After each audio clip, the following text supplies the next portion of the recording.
Nous vivons actuellement dans un monde hyper connecté entre les discussions par SMS, appels, emails, consoles de jeux, réseaux sociaux, et il serait bien naïf de penser que nous soyons totalement anonymes grâce à un pseudo et un avatar qui cachent notre réelle identité. En réalité, tout ça est contrôlé par un projet.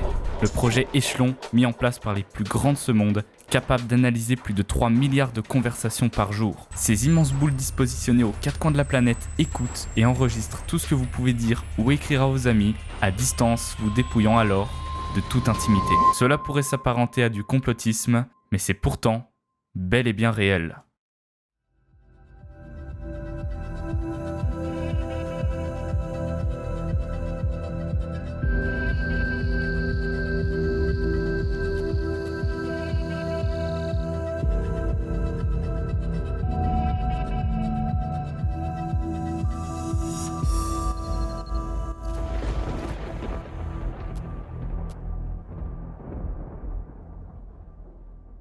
Bonjour et bienvenue dans cette nouvelle vidéo. Aujourd'hui on va parler d'un phénomène d'espionnage de masse encore actif à ce jour. Et ce qui est bizarre c'est que personne n'en parle. Quand on écrit échelon ou projet échelon sur YouTube, on tombe sur quelques documentaires mais visiblement aucune vidéo YouTube de ce genre. Donc je me suis dit pourquoi pas en faire une, ça peut être intéressant. Alors je tenais à le repréciser ici, mais c'est un sujet qui traite quand même de sujets assez complexes en termes de connaissances en télécommunication par exemple, et je suis absolument pas un expert dans le domaine. J'ai néanmoins fait pas mal de recherches sur le sujet, donc je pense quand même être apte à faire une vidéo sur le sujet dans un cadre de divertissement, mais ça pourrait quand même m'arriver de faire quelques petits raccourcis ou quelques imprécisions concernant la partie technique. Donc s'il y a des spécialistes, n'hésitez pas à vous manifester en commentaire, vous êtes les bienvenus, et ça pourrait être intéressant pour moi comme pour vous qui regardez cette vidéo pour en apprendre davantage. Sur ce, sans plus tarder, on est parti avec le premier chapitre. Alors Échelon est un projet d'espionnage de masse, ça je pense que vous l'avez compris. Mais comment s'est-il créé ? Le projet Échelon ne date pas d'hier. En fait, il faudrait même revenir au temps de la Seconde Guerre mondiale. Effectivement, en 1943, les États-Unis et le Royaume-Uni s'engagent dans cette guerre et signent un accord secret afin d'intercepter les communications ennemies pour avoir une longueur d'avance sur eux. Et voyant que ça fonctionnait bien, à la fin de la guerre, les deux pays membres de ce pacte ont voulu le perpétuer en fondant Yakuza en 1946, signifiant UK, USA. Et ce pacte finalement, il consistait à recueillir des informations militaires sur l'Union soviétique pendant la guerre froide, mais rapidement, 3 pays ont rejoint l'alliance. Le Canada, l'Australie et la Nouvelle-Zélande, formant alors une alliance de 5 pays.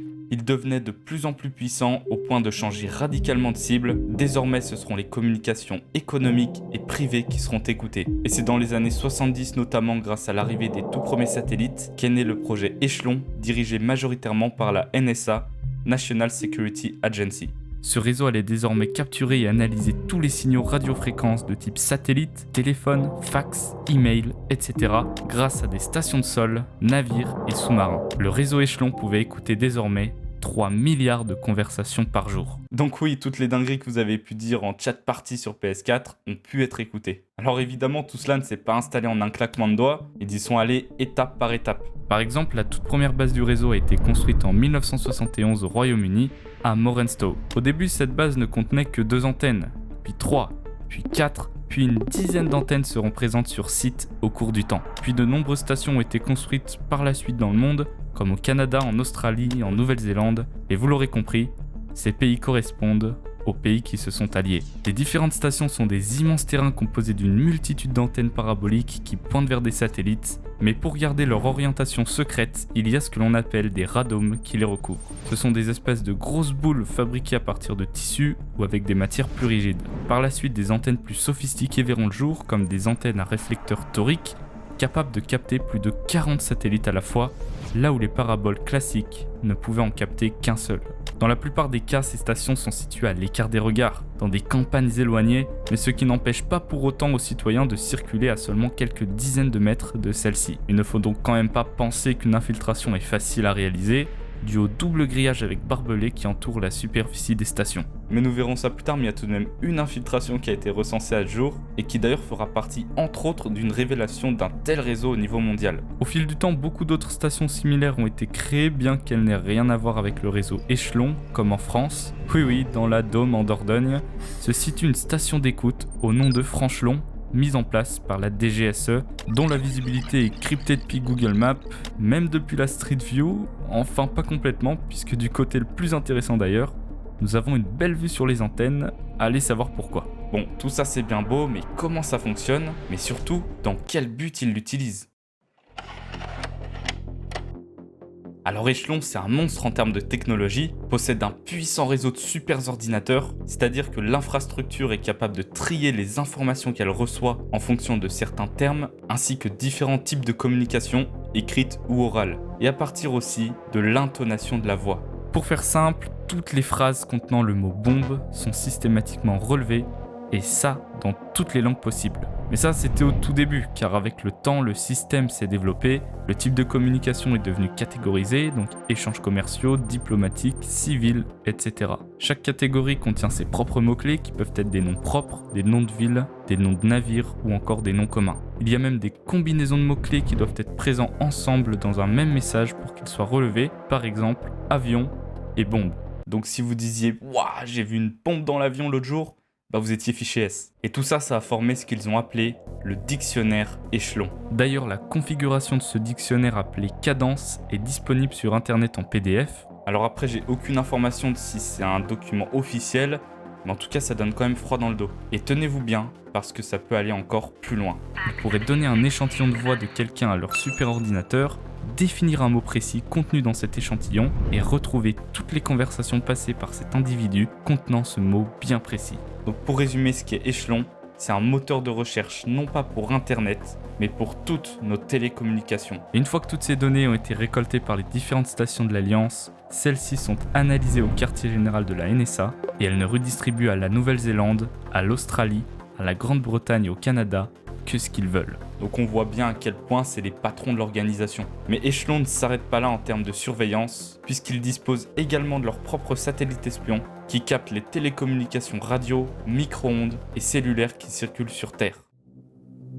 La NSA s'est rendu compte qu'une partie de l'énergie produite par les liaisons par voie de micro-ondes pouvait se perdre dans l'espace, et donc en plaçant un satellite pile au bon endroit, il était possible d'intercepter ces communications afin d'en extraire le contenu. Ces satellites sont appelés Magnum, Mentor, Orion, Trumpet, Mercury, Advanced et Vortex. Et une fois déployés, ils ressemblent à d'immenses crêpes mesurant plus de 100 mètres de diamètre. Il faut savoir que ceux-ci étaient déployés durant les années 90, mais c'était déjà le cas dans les années 60. Sauf qu'ils ont dû s'adapter en permanence à l'évolution technologique, donc chaque année ou tous les 2-3 ans, de nouvelles versions ont été créées. Et c'est assez impressionnant de voir à quel point entre 1962 et 2003, il y a eu un nombre colossal de satellites espions, sachant que chaque exemplaire coûtait en moyenne 1 milliard de dollars. Alors Echelon espionne massivement, ça c'est un fait, mais qu'est-ce qu'ils ont pu en tirer de toutes ces informations récoltées, et finalement quel est leur impact réel sur le monde?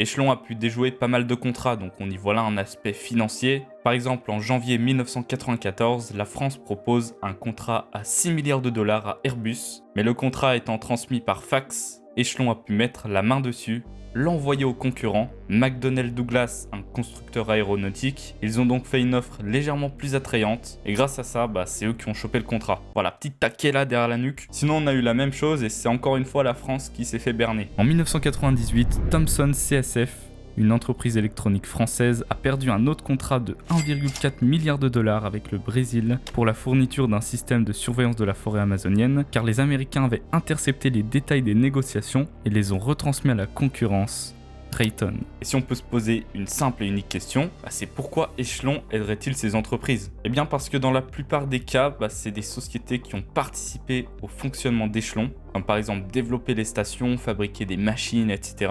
Donc c'est ni plus ni moins que rendre le service qu'il leur devait. Mais Echelon, ce n'est pas qu'une histoire d'argent. La montée en puissance des conflits modernes et du terrorisme a donné à la NSA la légitimité de leurs actes. En écoutant massivement la population, la NSA a pu faire la découverte d'emplacements de missiles à Cuba en 1962, puis d'innombrables autres incidents ont été évités grâce à leur magnifique système d'espionnage. Et finalement, tout ça ne fait que crédibiliser leurs actes. Et oui, ils font certes de l'intrusion dans la vie privée de la population, mais c'est pour la bonne cause. D'ailleurs, n'hésitez pas à me donner votre point de vue dans les commentaires à ce sujet. Est-ce que vous acceptez d'être surveillé à votre insu si l'objectif est de traquer des terroristes? Car souvent, quand il y a ce débat qui se profile, on entend souvent la même phrase, mais moi je n'ai rien à cacher. Mais d'un côté, ça signifie que vous acceptez de ne pas avoir de vie privée. Donc n'hésitez pas à me donner votre avis dans les commentaires, et pourquoi pas débattre, mais tout en restant dans le respect. Mais Echelon, aussi étrange que ça puisse paraître, a espionné des associations comme Greenpeace ou encore la Croix-Rouge, et c'est même un agent canadien qui le dira.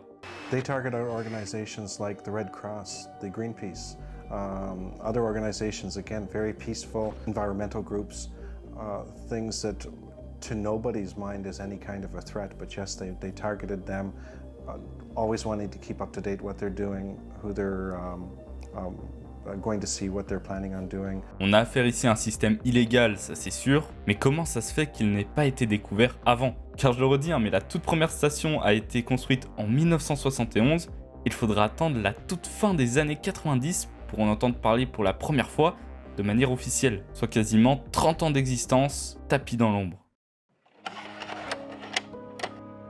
Bon, certes, le projet a été maintenu dans le plus grand des secrets pendant une période d'environ 30 ans, néanmoins, plusieurs appels de phare ont été émis pendant cette période. 1972, soit un an seulement après le début de la mise en place du système, un ancien membre de la NSA a émis l'idée qu'il pouvait y avoir un réseau qui surveille le monde, mais personne ne l'a écouté visiblement. 1982, James Bamford, journaliste d'investigation et auteur, il a écrit The Puzzle Place, dans lequel il a dénoncé le fait qu'il existait aussi une agence super secrète d'écoute massive sous le nom de Shamrock, fondée en 1945. Elle avait pour but d'espionner les appels entrant et sortant des États-Unis, et il s'avère que c'était l'ancien nom d'Echelon. Mais encore une fois, personne ne l'écoute. 1988, un article intitulé Somebody's Listening, écrit par le journaliste Duncan Campbell, fait surface. Il a décrit toutes les activités de collecte d'informations d'un certain projet nommé Echelon, et de nouveau, personne ne l'écoute. Vient s'ajouter à cela une protestation, puis une intrusion de la part d'un gang de mamies à la base de Menwith Hill. Oui, c'est assez improbable. Effectivement, en 1994, elles révoltaient contre ce projet encore non connu du grand public à ce moment-là, et ce qu'il s'est passé, c'est qu'elles ont réussi à se faire passer pour des femmes de ménage pendant plus de 2 ans et récupérer le contenu des poubelles en guise de preuve. Elles ont tout de même été arrêtées plusieurs fois, mais sont parvenues à récolter tellement d'infos qu'elles possédaient le nom et le fonctionnement de plus de 200 systèmes opérant à la base dans laquelle elles étaient. Puis une fois qu'elles se sont faites choper, ces mêmes femmes étalaient des caravanes devant la base, se couchaient en plein milieu de la route pour montrer leur contestation, mais les gardes les arrêtaient, enchaînant un nombre incalculable de procès. Même si ça embêtait fortement les autorités, c'était pas ça qui allait faire arrêter le projet de grandir. Et non, toujours pas, personne ne s'attarde vraiment sur le sujet, mais alors, quand est-ce qu'on s'est vraiment réveillé ? En 1999, l'Australie admet pour la première fois de l'histoire l'existence de l'accord Yakuza. Un an plus tard, un ancien directeur de la CIA a confirmé les systèmes d'interception par mots-clés, donc globalement tout commence à se casser un peu la gueule, et par la suite le Parlement européen prend connaissance de ce réseau nommé Echelon. De nombreux débats vont avoir lieu afin de savoir si oui ou non un réseau existe bel et bien, mais le gouvernement américain a tout fait pour annuler les diverses réunions qui ont été organisées afin de cacher la vérité. Mais le Parlement parviendra tout de même à publier le rapport que vous avez sous les yeux à l'instant même, prouvant l'existence d'un tel projet. Mais c'est en septembre 2001 que cela s'avère officiel, Echelon existe. Il fallait bien comprendre qu'avant l'espionnage c'était vu comme une théorie du complot. Mais étrangement, ce qu'il en ressort de ces centaines et centaines d'heures de débat, c'est qu'on ne peut pas arrêter leurs activités. Effectivement, au fil du temps, tout le monde a commencé à s'espionner les uns des autres et c'est devenu impossible à arrêter cette machine infernale. Et donc au final, la conclusion, c'est que c'est à nous de se protéger en tant que citoyens. Le citoyen est relativement sans défense face aux systèmes étrangers. Le besoin de protection est donc plus grand encore dans ce domaine. And to make people aware that they run a risk and they have to protect themselves. Not every problem can be solved with a law passed in the national parliament or in some piece of legislation here. Sometimes you can't solve things. Et ce qui est bizarre aussi, c'est que depuis le 24 octobre 2002, qui est la date à laquelle a été postée la résolution du Parlement européen sur Echelon, on n'en parle plus. Pourtant, encore aujourd'hui, les structures ont l'air d'être toujours d'actualité, donc en 20 ans, qui sait ce qu'ils ont pu écouter ? Comme par hasard, la NSA a lancé une opération nommée Stellar Wind en 2001, pile quand Echelon commençait à être mis sous le feu des projecteurs. Elle aurait également pour but d'espionner la population, mais ce serait spécialement ciblé sur les citoyens de leur propre pays, les États-Unis. Email, conversations électroniques, transactions financières, activités internet, tout ça serait épluché minutieusement dans ce programme. La base conçue par la NSA se situe dans l'Utah et se présente sous forme d'énormes blocs.